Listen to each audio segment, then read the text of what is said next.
दोस्तों, आज हम बात कर रहे हैं रानी दुर्गावती की, जो एक महान वीरांगना हुई। आइए पूरी कहानी जानने के लिए वीडियो के आखिरी तक जरूर बने रहे। तो चलिए शुरू करते हैं।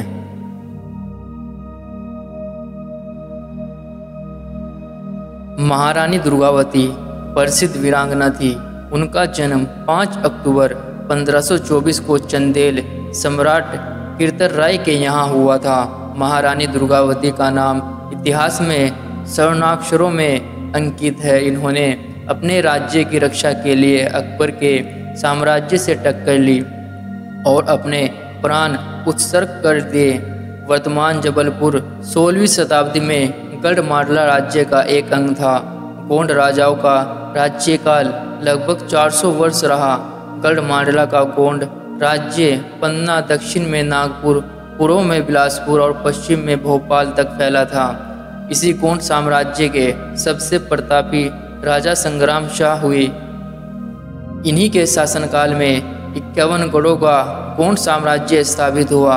यह राज्य उत्तर से दक्षिण 300 मील व पूर्व से पश्चिम 255 मील 67,500 वर्ग मील के क्षेत्र में फैला हुआ था।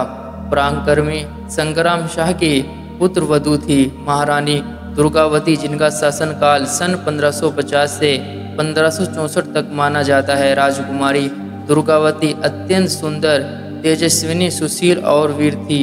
आखेट पर जाना तथा हिंसक जानवरों को आखेट करना उनकी प्रिय क्रीड़ा थी।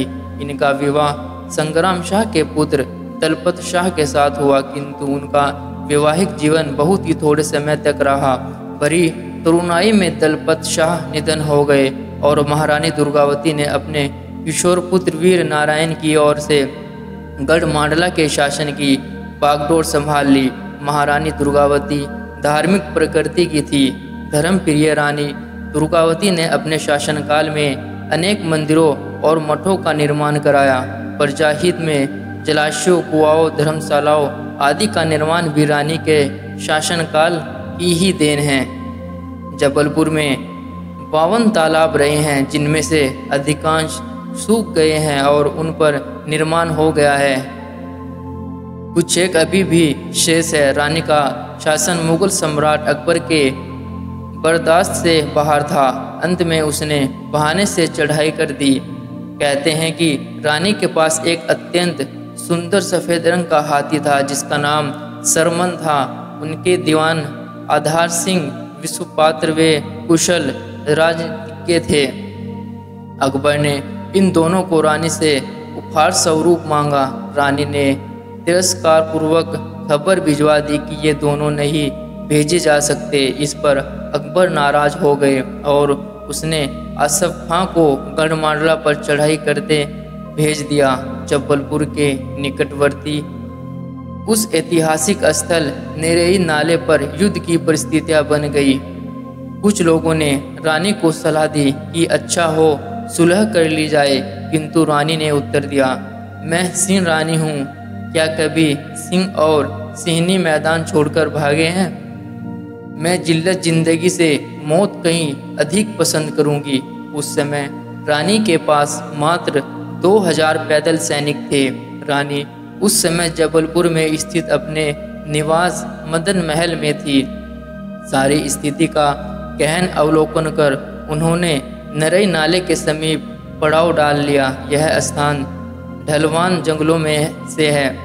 इस स्थान में एक और गोर नदी और दूसरी ओर नर्मदा और पहाड़ियों से घिरा दुर्गम वन था। चारों ओर से इस स्थान में घुसना और निकलना कठिन था। वहीं रुककर रानी ने आसफ खां के 5000 सैनिकों को मोर्चा लेने को योजना बनाई। रानी का रणकौशल अद्भुत था। रानी स्वयं पुरुष वेश में सेना का संचालन कर रही थी। रानी की रणनीति सफल हुई। दोनों सेनाओं का संघर्ष इस दुर्गम स्थान में हुआ और अकबर के करीब 3000 सैनिक मारे गए। मुगल सेना के पैर उखड़ गए और वह भागने लगी।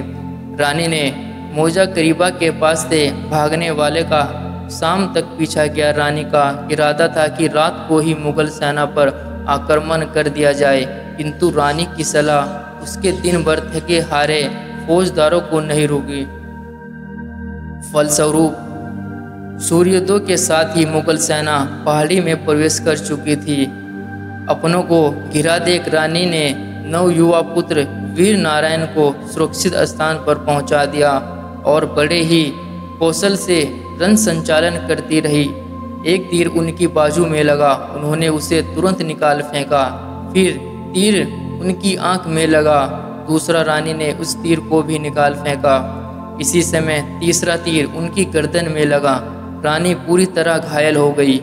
जून का अंतिम सप्ताह था, ऊपर भारी बारिश हो जाने से सूखे नरे नाले में बाढ़ आ गई। घायल रानी चारों ओर से घिर गई थी। इसी स्थिति में उन्होंने आधार सिंह का खंजर छीन अपनी छाती में भोग लिया। जबलपुर में कैंट के निकटवर्ती नरे नाले का यह युद्ध 23 से 24 जून को लड़ा गया था। 24 जून को रानी ने जीवन लीला समाप्ति की और इसके साथ ही गढ़मांडला में गोंड राज्य का सूर्य अस्त हो गया।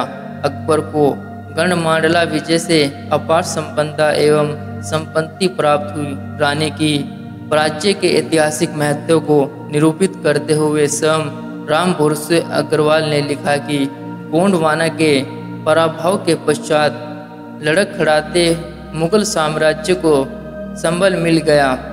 गढ़मांडला राज्य के धन को पाकर अकबर ने 3 वर्ष में ही चित्तौड़ का निवास कर लिया।